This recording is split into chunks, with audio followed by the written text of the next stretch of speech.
با ارزشترین واحد پول دنیا نه طلاست، نه دلار و نه ملکه. فقط و فقط عمرته.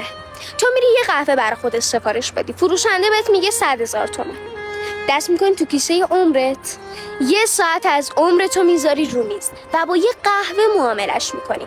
آدمایی که دور تو هم و دارن وقت تو رو میگیرن در واقع دارن عمر تو بالا میکشن و این بزرگترین کلاهبرداری تاریخه.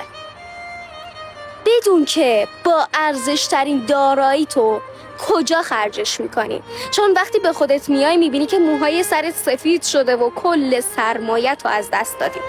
اونجا که مولانا میگه دلا نزد کسی بنشین که او از دل خبر دارد، به سایه آن درختی رو که او گلهای تر دارد. در این بازار عطاران مرو هر سو چو بیکاران، به دکان کسی بنشین که در دکان شکر دارد.